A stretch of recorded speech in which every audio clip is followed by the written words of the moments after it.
ও চাকরি প্রত্যাশী ভাই বোনেরা আসসালামু আলাইকুম। সবাই কেমন আছেন? আশা করি সবাই অনেক ভালো আছেন। বাংলাদেশ সেনাবাহিনী এমওডিসি সৈনিক পদে যোগ দিন। এমওডিসিতে অর্থের বিনিময়ে ভর্তির কোনো সুযোগ নেই। আর্থিক লেনদেনের মাধ্যমে অথবা প্রতারণার আশ্রয় নিয়ে এমওডিসিতে ভর্তি হলে চাকরি যে কোনো পর্যায়ে বহিষ্কার করা হবে। বাংলাদেশ সেনাবাহিনীর ওয়েবসাইটে প্রকাশ করা হয়েছে বাংলাদেশ সেনাবাহিনীর এমওডিসি সৈনিক পদের সার্কুলার। এখানে সকল জেলার পুরুষগণ আবেদন করতে পারবেন। এখানে সর্বনিম্ন বয়স হচ্ছে 17, সর্বোচ্চ 25 বছর। যাদের হচ্ছে সৈনিক পদে চাকরি করার অনেক ইচ্ছা, কিন্তু অনেকের বয়স চলে গেছে বা অনেকের পয়েন্ট কম থাকায় এসএসসিতে, তাই তারা আবেদন করতে পারে নাই সৈনিক পদে। তাদের জন্য এটি হচ্ছে সুবর্ণ সুযোগ বাংলাদেশ সেনাবাহিনী এমওডিসিতে যোগ দিয়ে ও দেশের সেবা করার জন্য। যাদের স্বপ্ন সৈনিকে যোগ দেওয়া, তাদের জন্য এটি হচ্ছে বড় সুবর্ণ সুযোগ। তাই সকল প্রার্থীগণ আবেদন করে নেবেন।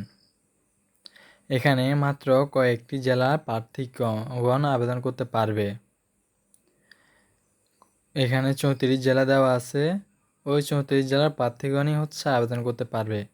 এখন আমরা জানবো প্রিয় চাকরি প্রত্যাশী ভাই বোনেরা, এখানে শিক্ষাগত যোগ্যতা, শারীরিক যোগ্যতা কি থাকলে একজন প্রার্থী আবেদন করতে পারবে।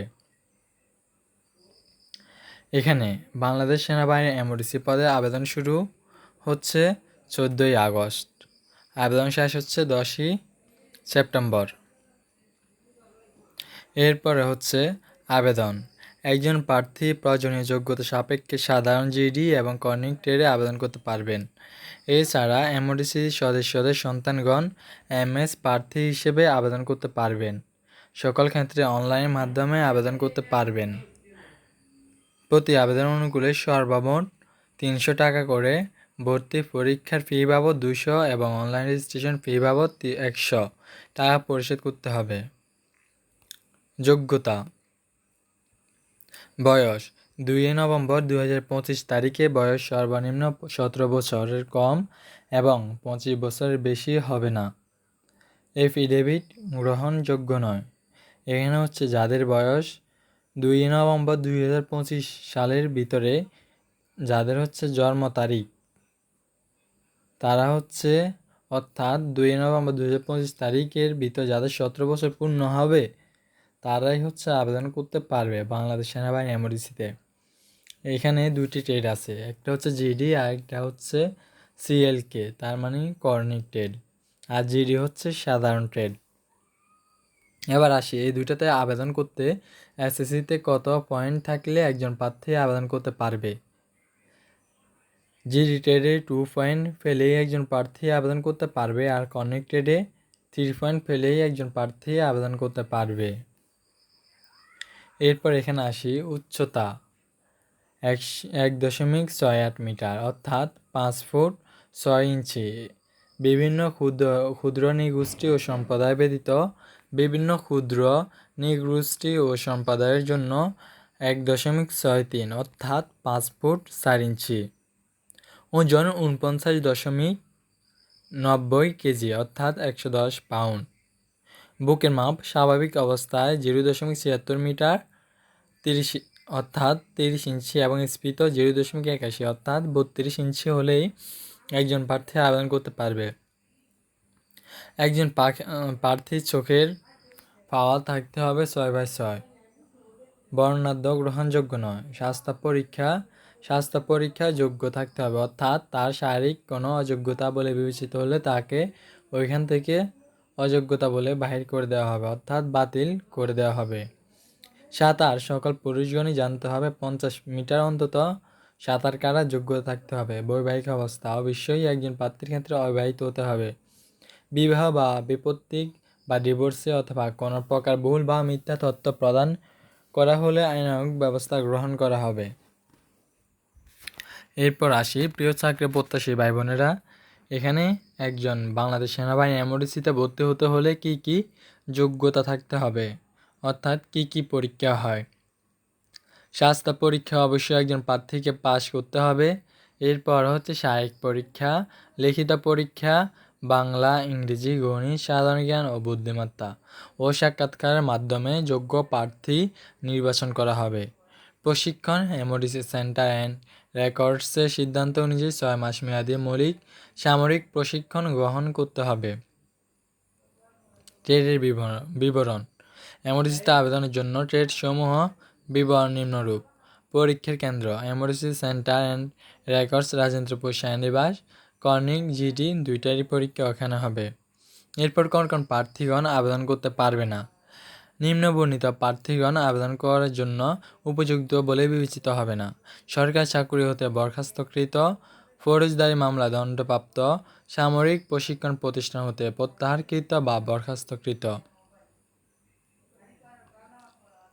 এমওডিসি সৈনিক সেনা হিসেবে ভর্তি পরবর্তী সুবিধাসমূহ অর্থাৎ বেতন, ভাষা, পদোন্নতি কী কী দেওয়া হবে সেখানে এগুলো উল্লেখ করে দেওয়া হয়েছে। বেতন ও ভাতা: প্রশিক্ষণকালীন মাসিক বেতন টাকা 8,800 টাকা এবং প্রশিক্ষণ শেষে যৌথ বাহিনী নির্দেশনাবলী জেএসআই অনুযায়ী বেতন ভাতা প্রাপ্য হবে। এরপর আসি পদোন্নতি। সৈনিক হতে মাস্টার ওয়ারেন্ট অফিসার পর্যন্ত যোগ্যতা অনুযায়ী পদোন্নতির সুযোগ রয়েছে। বাসস্থান: নিরাপদ ও মনোরম পরিবেশে মানসম্মত সুসজ্জিত বাসস্থানের সুযোগ। এরপর আসি রেশন চিকিৎসা। ভর্তুকি মূল্য রেশন প্রাপ্তির সুযোগ ও সামরিক হাসপাতালে নিজ স্ত্রী ও সন্তানদের জন্য উন্নত চিকিৎসার সুযোগ সুবিধা রয়েছে। প্রিয় চাকরি প্রত্যাশী ভাই বোনেরা, এবার আসি যে সকল জেলার প্রার্থীগণ আবেদন করতে পারবে।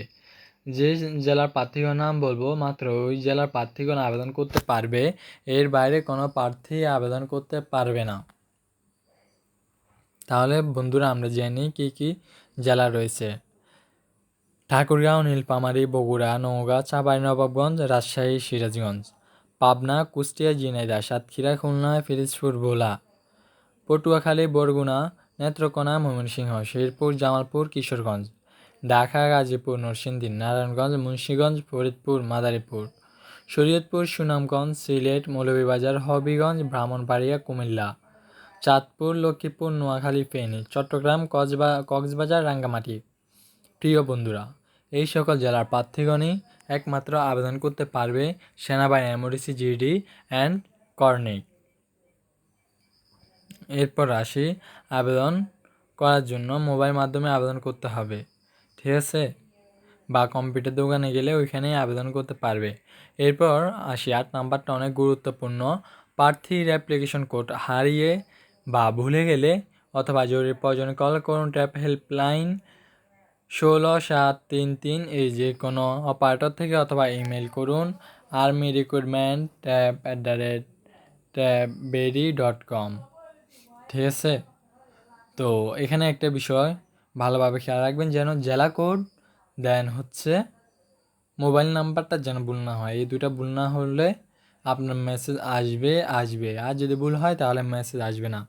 এরপর আসি ভাড়া বাসা বা বর্তমান বা অস্থায়ী ঠিকানাকে স্থায়ী ঠিকানা হিসেবে গণ্য করা হবে না। নিজস্ব পৈতৃক স্থায়ী ঠিকানা ব্যবহার করে আবেদন করুন। এরপর আসি সতর্কীকরণ। এমওডিসিতে কেবল রিক্রুটিং অফিসার কর্তৃক সরাসরি নিয়োগ এবং নিয়োগপত্র প্রদান করা হয়ে থাকে।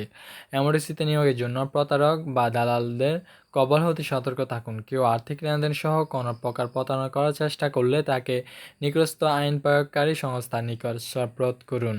এমওডিসিতে স্বচ্ছতা ও যোগ্যতার ভিত্তিতেই নিয়োগ প্রদান করা হয়। যে কোনো সুপারিশ প্রার্থীর অযোগ্যতা বলে বিবেচিত হবে। এরপর এখানে আরেকটা উল্লেখ করা আছে, স্থায়ী স্বাস্থ্য সমস্যার জন্য একাধিকবার অযোগ্য বিবেচিত প্রার্থীগণকে আবেদন না করার জন্য অনুরোধ করা হলো। অর্থাৎ একজন প্রার্থীর অনেক মেডিকেল সমস্যা, অনেকবার আবেদন করে বাদ পড়ছে ওই মেডিকেল সমস্যার কারণে, তাদেরকে আবেদন না করার জন্য অনুরোধ করা হলো। পরিচালক, পার্সোনেল অ্যাডমিনিস্ট্রেশনস অধিদপ্তর, অ্যাডজুটেন্ট জেনারেল শাখা, সেনাবাহিনী সদর দপ্তর, ঢাকা, সেনানিবাস। প্রিয় চাকরির প্রত্যাশী ভাই বোনেরা, আমার ভিডিও এই পর্যন্তই। কারো যদি কোনো কিছু জানার থাকে অবশ্যই কমেন্ট করবেন, যথাসাধ্য চেষ্টা করব উত্তর দেওয়ার জন্য। প্রিয় চাকরি প্রত্যাশী ভাই বোনেরা, এই পর্যন্ত আমার ভিডিও। সবাই ভালো থাকবেন, সুস্থ থাকবেন। আল্লাহ হাফেজ।